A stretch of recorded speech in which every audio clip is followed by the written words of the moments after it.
The 11th plenary meeting of the General Je Assembly déclare is called ouverte to la order. 11e séance plénière de l'Assemblée générale des Nations unies. L'Assemblée va reprendre l'examen du point 8 de l'ordre du jour intitulé Débat général. L'Assemblée va entendre une allocution de son Excellence Manasseh Tamokarnao Sokaparei, Premier ministre des îles Salomon. J'invite le protocole à accompagner son Excellence à la tribune.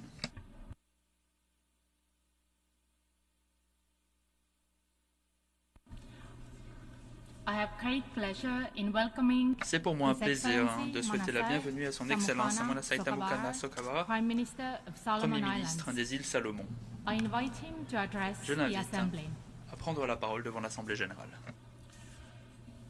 Mr. President, Monsieur le Président, Excellences, Mesdames et Messieurs les chefs d'État et de gouvernement, Mesdames et Messieurs les ministres, Mesdames et Messieurs les représentantes et représentants, Mesdames et Messieurs, je vous salue au nom du peuple des îles Salomon, cette auguste assemblée. Nous réaffirmons notre attachement aux principes de notre organisation qui a 78 ans, des principes servant un monde en paix, une prospérité partagée, le progrès, les partenariats, un avenir durable fait de dignité et de liberté.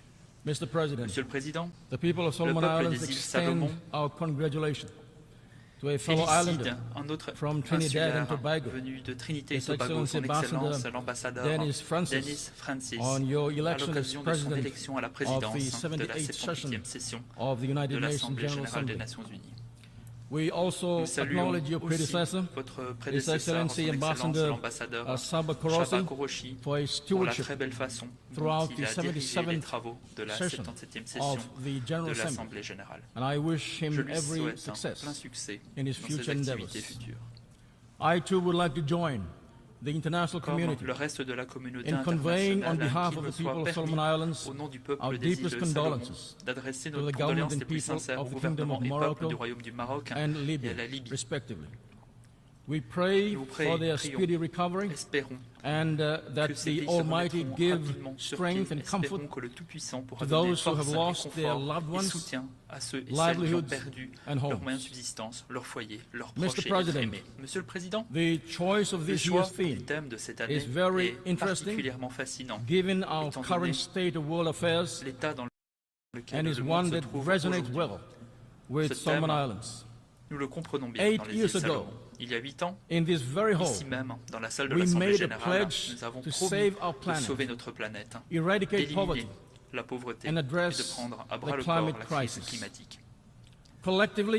Ensemble, nous nous sommes résolus à adopter les 17 objectifs du développement durable dans notre volonté de nous assurer que plus personne ne sera laissé de côté. L'accord de Paris fut l'incarnation de cette volonté commune. Cela étant dit, aujourd'hui, la santé de notre planète décline et la pauvreté est en plein essor. Nous nous heurtons aussi à une crise climatique qui nous file entre les doigts et qui menace notre existence et qui remet en question notre volonté. Cet or multiple, en plus de ces has interrogated our collective commitments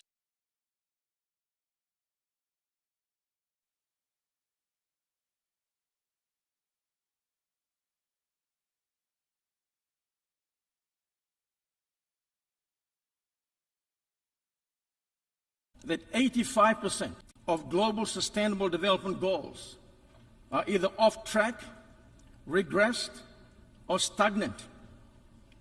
The gravity of this situation cannot be ignored, especially for LDCs and seats. The theme presented not only highlights the failure of multilateralism, but raises the immediate need for us to restore our trust and reignite our solidarity by upholding our global commitment within the principles and spirit of the United Nations Charter. Mr. President, the theme further presents an opportunity for us to take stock of our own shortcomings and to see where we can breathe new life into the 2030 agenda. If it means re-engineering our method of collaboration and raising our ambition to bolster and global action in the next 7 years, then we must start today. As a LDC, we are heartened by the international community's support to extend our preparatory period to graduate in 2027. We thank you for your solidarity and support. Solomon Islands remain committed to have our smooth transition strategy in place by the end of 2024. We are reviewing our 2016 to 2035 National Development Strategy and have prioritized infrastructure resilience, digital connectivity, technology transfer, investment, trade and energy reforms to ensure our graduation is resilient, sustainable and irreversible. This is our effort to save and rescue the 2030 agenda. To propel our economic recovery and build our resilience, we need bilateral and multilateral support to advance our development aspirations and address our vulnerabilities. And in that vein, we once again reiterate our call for an enhanced UN in-country presence. Mr. President, we therefore call for the immediate implementation of the 6 priorities of the Doha Program of Action 2022-2031 and translating these commitments into reality. We also welcome Solomon Islands' inclusion in the pilot phase of the early warning systems through the resilience building mechanism and look forward to the utilization of the iGrad facility and to support our transition initiatives toward graduation. The world's commitment to multilateralism must be strengthened. Solomon Islands calls for a stronger political will for the halves to grant LDCs with non-reciprocal trade arrangement and generalized system of preference arrangement. Good neighborly relations means caring and striving for all. The 47 LDCs account for only 1% of global trade. We acknowledge the value South-South cooperation because it is less restrictive, more responsive, and is aligned to our national needs. We applaud the People's Republic of China for the initiative in accelerating the implementation of the 2030 Agenda through the Belt and Road Initiative, Global Development Initiative, Global Security Initiative, and Global Civilization Initiative. During my discussions with President Xi Jinping in July 2023, Solomon Islands and China reached an understanding to establish a comprehensive strategic framework that aims to achieve our national development strategy and the 2030 Agenda through these transformative initiatives. These initiatives carry significant importance in promoting, implementing, and achieving the United Nations 2030 Agenda for Sustainable Development Goals. And we call on all partners to adopt this transformative partnership model. If we are to rebuild trust and reignite solidarity, then let us start by changing how we engage and reforming our international financial architecture. Our appetite for transformative change has never been higher, and we look forward to working closely with all partners who are genuine to partner with us in our path to achieving the Sustainable Development Goals. Mr. President, I call on the establishment of a permanent seat in decision-making body within the international financial architecture to ensure inclusivity. As a small developing state, we support the 4th Small Islands Developing Countries Conference scheduled to be held in Antigua Barbuda in May 2024. The gathering is expected to present a roadmap of collective action to succeed this Samoa pathway, and we have every confidence this new partnership will be ambitious and recommit global action to the unique and special needs of SEEDS. Solomon Islands supports the call for the adoption of the multidimensional vulnerability index and its implementation and operationalization during the 78th United Nations General Assembly. This is a SEEDS initiative that takes into account the cross-dimensional vulnerability of SEEDS to recover and build back better. Therefore, the modus operandi of the international financial institutions must be reformed to address our special circumstances vulnerability. Mr. President, there can be no sustainable development without peace, and no peace without sustainable development. The world cannot achieve the sustainable development goals with all the conflict and wars that is going on. The past 7 years has shown us that.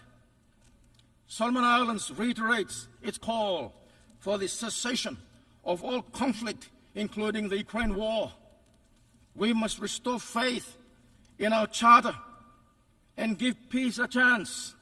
We must better understand and listen to each other more and seek diplomatic solution to all conflict. Wars have exacerbated our vulnerability, broken our trust, and undermined our solidarity. It remains a great distraction from our development agenda. Swords must be now converted to plow. It is time we sow seeds of peace so that we can reap the fruit of progress, prosperous, and sustainability.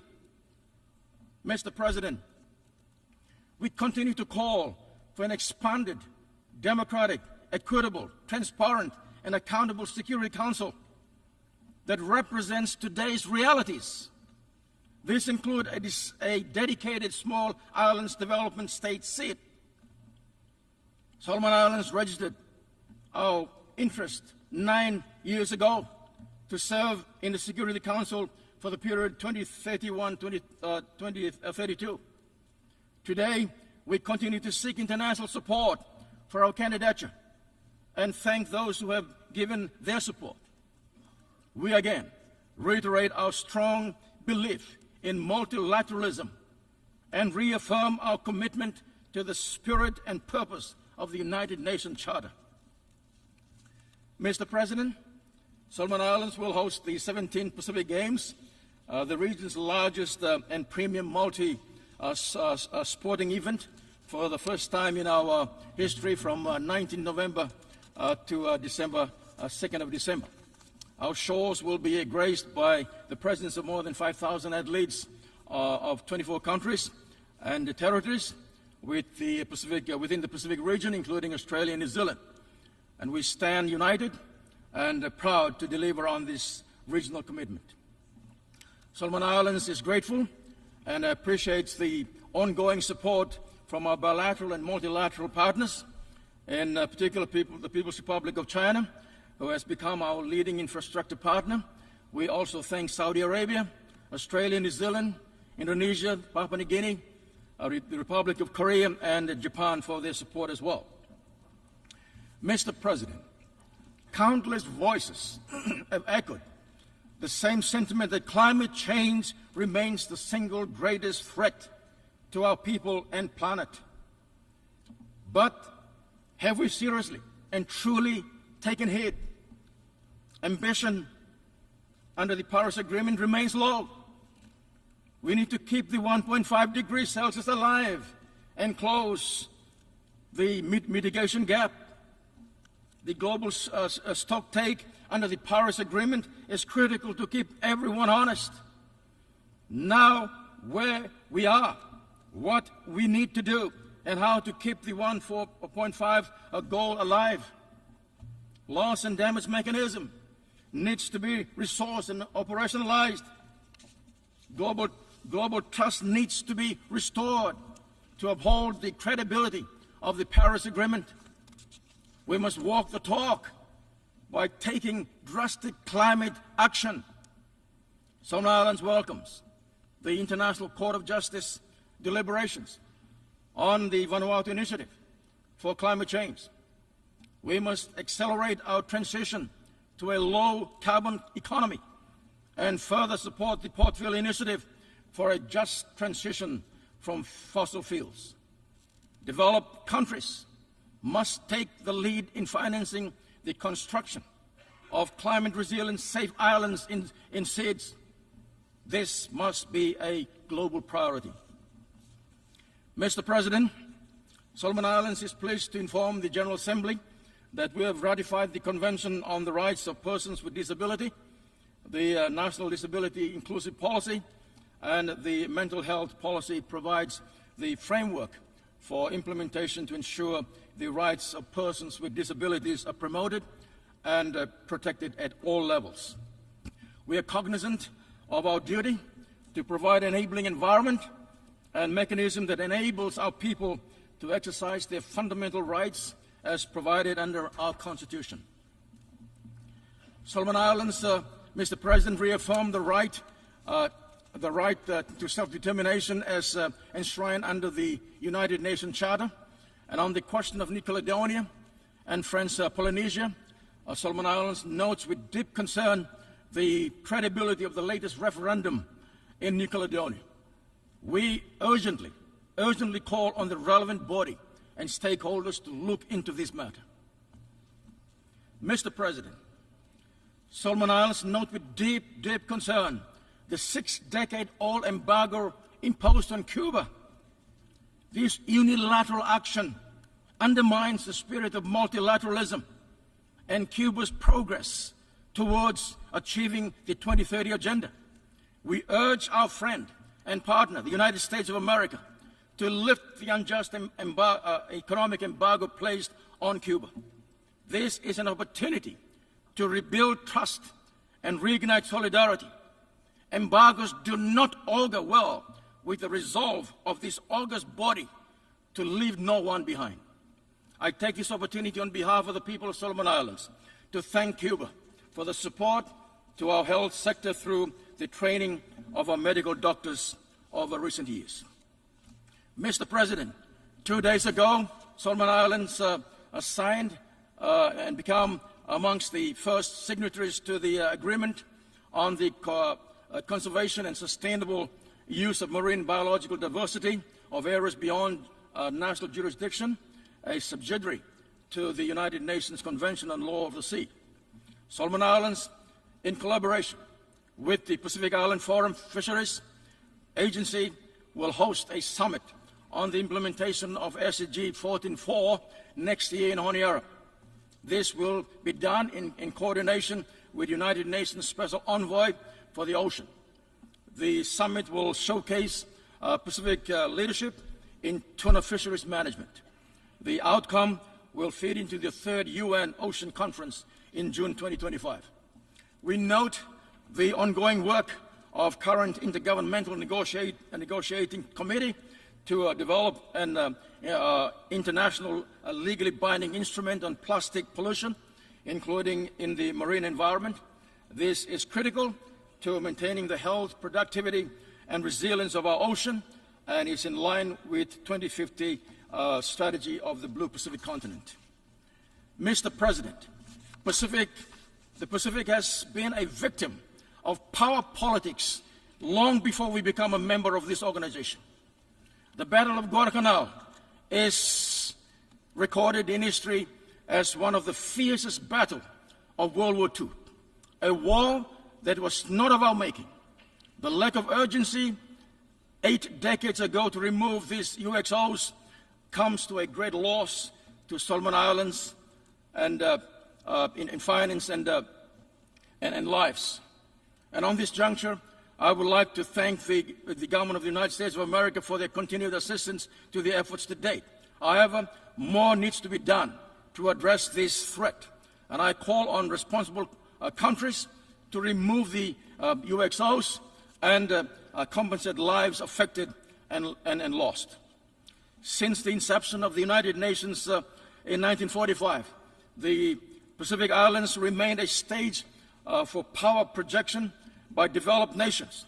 As a consequence, from 1946 to 1996, approximately 300 nuclear devices were tested in the Pacific, including the Marshall Islands, French Polynesia, and Kiribati. Did we have a say in this? We never did. Mr. President, these countries and their people must be compensated commensurably. Mr. President, nuclear footprint of big powers in the Pacific is intrinsically carved into our history and genes. Certain populations to this day continue to suffer from health issues because of nuclear testing and dumping in the Pacific. As a signatory to the 1985 Treaty of Rarotonga, Treaty on Non-Proliferation of Nuclear Weapons, our commitment to keep our blue Pacific continent nuclear-free is non-negotiable. We ratified the Comprehensive Test Ban Treaty early this year, which is a testament to our conviction and principle to a nuclear-free Pacific. We remain concerned on the development of military nuclear investment within the Pacific region and its potential to trigger nuclear arms race and its implication for our nuclear-free status. Mr. President, Solomon Islands stands with like-minded Pacific Islanders and is appalled by Japan's decision to discharge over 1 million tons of treated nuclear wastewater into the ocean. We note IAEA's assessment report is inconclusive and that the scientific data shared remains inadequate, incomplete, and biased. These concerns were ignored. If this nuclear waste is safe, it should be stored in Japan. The fact that it's dumped into the ocean shows that it is not safe.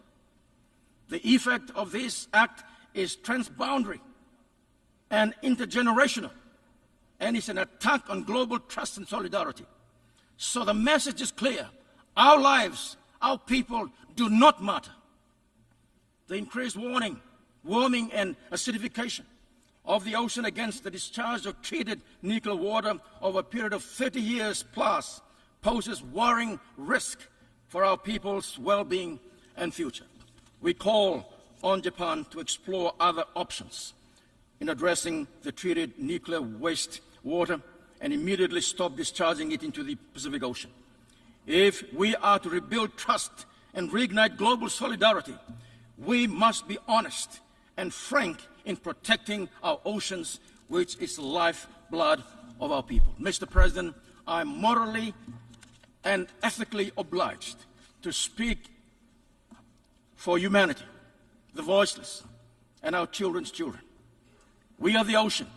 It is our past, our present, and our future. It is the foundation of our very existence.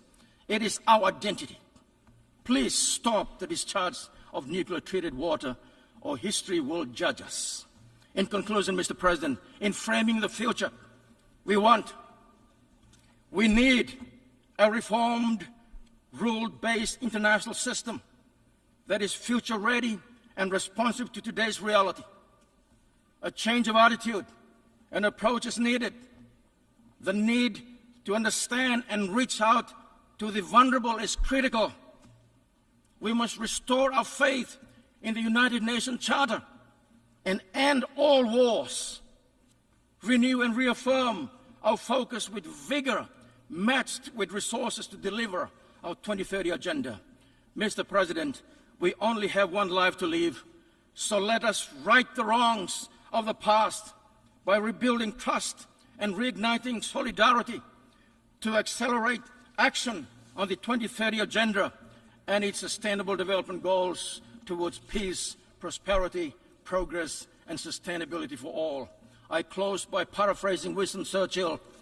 Let us therefore brace ourselves to our duty and so bear ourselves that if humankind and United Nations last for 1,000 years, men and women will still say this was their finest hour. Unite together for a better United Nations. To God be the glory. Great things He has done. May God bless you all and may God bless the United Nations. Thank you.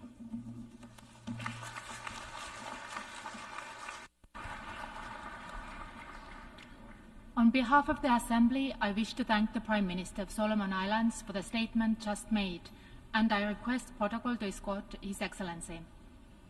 The Assembly will hear an address by His Excellency Pham Minh Chinh, Prime Minister of the Socialist Republic of Vietnam. I request protocol to escort His Excellency. I have great pleasure in welcoming His Excellency Pham Minh Chinh, Prime Minister of the Socialist Republic of Vietnam. I invite him to address the Assembly. Thưa bà Chủ tịch, thưa quý vị. Mr. President, Madam Chair, distinguished delegates, at the outset I would like to congratulate His Excellency Dennis Francis on his election as President of the 78th session of the UN General Assembly. I'm confident that with his wealth of experience and excellent capability, he will help ensure success of the session. I also wish to voice my appreciation for significant contributions by His Excellency Kaba Korosi, President of the 77th UN General Assembly, and His Excellency Antonio Guterres, Secretary General of the United Nations. Mr. President, distinguished delegates, having endured great sufferings, sacrifices and losses from wars, separation, embargo of the past century, Vietnam fully understands better than anyone else and appreciates profoundly the value of peace, cooperation, and development. With perseverance and tireless efforts in the spirit of putting the past behind, overcoming differences, seeing similarities, and striving towards the future, to turn enemies into friends, confrontation into dialogue, and through contending and cooperating, turn adversaries into partners. By doing that, Vietnam is recognized by international friends as a model for post-war cooperation, recovery, and reconciliation, for the common development and prosperity of all parties concerned. To this end, it would be remiss not to mention the three most important and decisive factors in international cooperation: trust, sincerity, and solidarity. Trust helps erase animosity and bridge differences, and is the prerequisite for solid, effective, and substantive ties. Sincerity brings sympathy, reinforces hope, trust, and solidarity domestically, which makes up the strength of state, nation, and all of its people. Solidarity internationally enhances multilateralism and creates global strength. This is also the spirit that we wish to underscore and promote at this year's session. Only by building upon trust, sincerity, and solidarity around the world, strengthening of the UN's role, and mobilizing the active participation of all states, can we together address difficulties, overcome challenges, promote peace, cooperation, and prosperity globally, regionally, and nationally, and bring about happiness and well-being for all people. Mr. President, distinguished delegates, over the past years, we have been facing tremendous hurdles. While peace and stability prevails at the macro level, hostilities, conflicts, and tension remain at the micro level. I would say that in addition, arms races and increasing risks from weapons of mass destruction loom large. Consequences of COVID-19 continue to persist, while the global economy recovers. Slow and unequal recovery with high inflation and growing risk. At the same time, non-traditional security challenges, natural disasters, climate change, environmental issues, food, energy, water, and cyber security are evolving in a complex and unpredictable manner. Moreover, world today is facing four critical crises. First, there's a crisis of trust.